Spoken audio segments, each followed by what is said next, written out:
Hello guys, this is my new YouTube channel. इस पर जो है प्री एंड मेंस की जो है वीडियो होंगी यूपीएससी की। मैं भी एक यूपीएससी एस्पिरेंट हूँ, मैं भी अपने नोट्स बनाती हूँ, उसी की मैं वीडियो अपलोड करूँगी। तो आज हम स्टार्ट करेंगे पॉलिटी। एक्चुअली अभी 2 महीने तक पॉलिटी एंड हिस्ट्री की वीडियोज़ आएंगी, क्योंकि हम 2 से 3 महीने का टारगेट है, इसमें हमें हिस्ट्री एंड पॉलिटी को कंप्लीट करना है, ठीक है ना। और ये पूरा हिंदी मीडियम है, सारी हिंदी में आएंगी, बस जो हेडिंग्स वगैरह हैं जो नेसेसरी है उसके लिए इंग्लिश में वो होंगी। तो पहले जो है हम पॉलिटी आज स्टार्ट कर रहे हैं। एक वीडियो आपकी जो है मतलब डे में 2 वीडियोज आएंगी, एक पॉलिटी की और एक हिस्ट्री की। ये मेरा एक न्यू यूट्यूब चैनल है, तो इस पर जो है केवल यूपीएससी और ये जो जितने भी कॉम्पिटिटिव एग्जाम्स होते हैं इनकी वीडियोज आएंगी, ठीक है ना।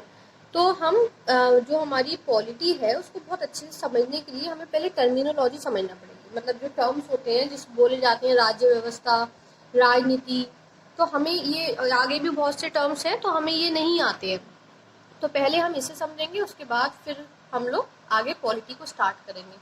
तो आप लोग भी अगर नोट्स बना रहे हैं तो आप लोग डाल लीजिए टर्मिनोलॉजी और हम इसे स्टार्ट करेंगे। तो टर्मिनोलॉजी में सबसे पहले जो वर्ड है वो है हमारा राज व्यवस्था, पॉलिटी, ठीक है ना। तो राज व्यवस्था को कैसे डिफाइन करेंगे, तो हम देखेंगे कि जो विधायिका, कार्यपालिका एवं न्यायपालिका के संदर्भ में स्थापित मूलभूत सिद्धांत एवं व्यवस्था।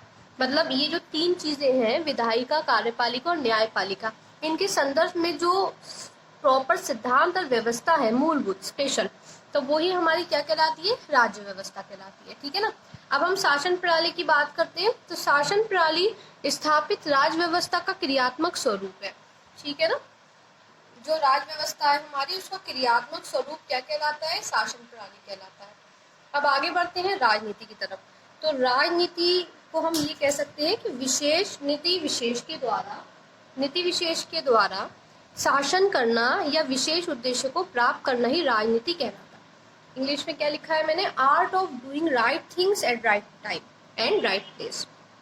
सही चीजें जो सही टाइम पर और सही जगह पर करी जाए, राजनीति कहलाती है, ठीक है। इसके अलावा इसको इस तरह से भी डिफाइन कर सकते हैं कि जनता के सामाजिक एवं आर्थिक स्तर को ऊंचा करना ही राजनीति होता है या राजनीति कहलाता है, ठीक है ना। तो हमने आज राज व्यवस्था, शासन प्रणाली और राजनीति देखी। अब इसके बाद हम संविधान, कॉन्स्टिट्यूशन देखेंगे।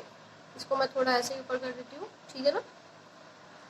Okay, constitution. तो अगर हमें इसे बताना हो 1 लाइन में तो हम ये कह सकते हैं, देश का प्राथमिक कानून, मतलब प्राइमरी लॉ ऑफ कंट्री, मतलब यही है। इससे ही हमें पता चलता है अपने देश के बारे में, देश में क्या कानून है क्या नहीं है, सब कुछ इसी से पता चलेगा। तो देश का प्राथमिक कानून है प्राइमरी लॉ ऑफ कंट्री। अब इसे और अलग लैंग्वेज में अगर हम यूज करें, कैसे करेंगे, शासन व्यवस्था की नियमावली, शासन व्यवस्था जो चल रही है वो कैसे चलेगी, इसमें नियम है।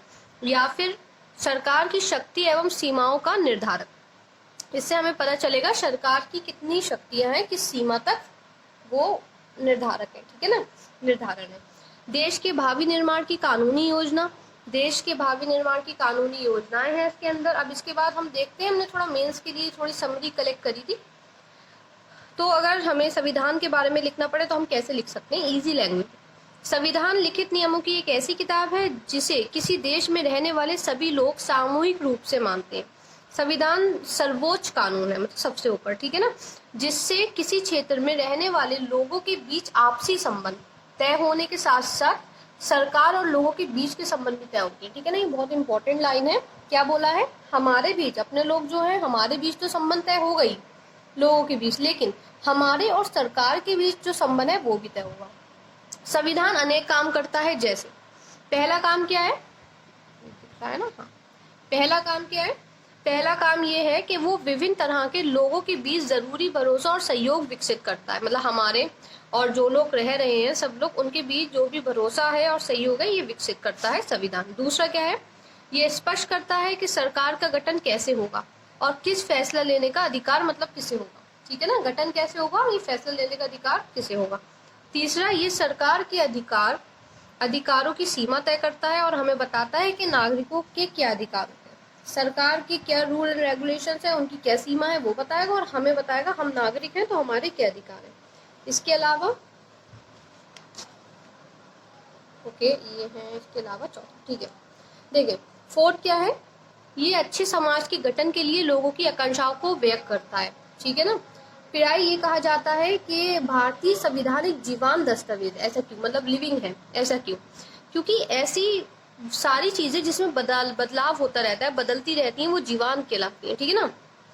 कैसे पढ़ेंगे हम कि जीवंत है? अनुच्छेद 368 मतलब 368 के तहत संविधान में संशोधन बदलाव की व्याख्या है, व्यवस्था है, ठीक है ना। अनुच्छेद किसके अकॉर्डिंग? 368 के अकॉर्डिंग हमारा संविधान में चेंज हो सकता है, ताकि बदलती परिस्थितियों एवं अपेक्षाओं के अनुरूप संविधान में बदलाव किया जा सके। जैसे कि अगर हम 20वीं सदी की बात करें तो उसमें क्या चीज जरूरी थी? केवल रोटी, कपड़ा, मकान, ठीक है ना। लेकिन अगर अब हम बात करें तो हमें क्या चीज चाहिए भाई? इंटरनेट बहुत मस्ट है। अब तो हम लोग रह भी नहीं पाएंगे इंटरनेट के।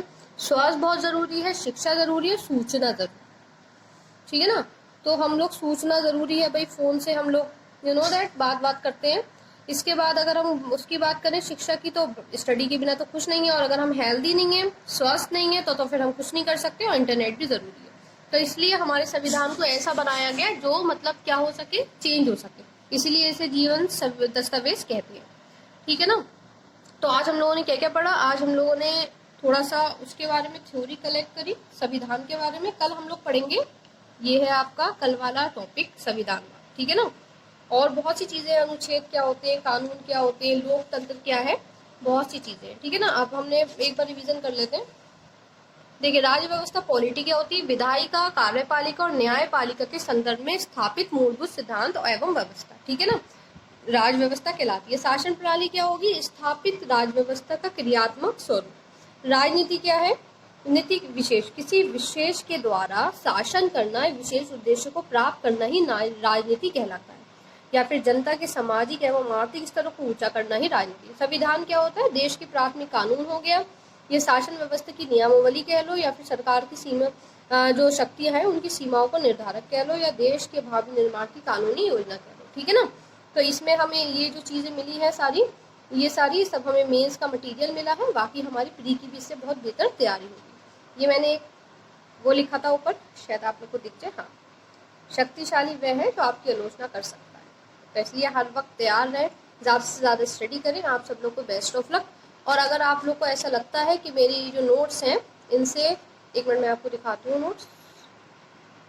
अगर आप लोग को लगता है कि इन नोट्स से आपको काफ़ी लाभ मिलेगा, आपका अच्छे से स्टडी हो सकती है, तो प्लीज़ आप मेरे चैनल को लाइक करें, शेयर करें, सब्सक्राइब करें। आपके जो दोस्त हैं जिनको स्टडी करना है, जो मतलब ये यूपीएससी की तैयारी कर रहे हैं, तो उनको भी भेजें।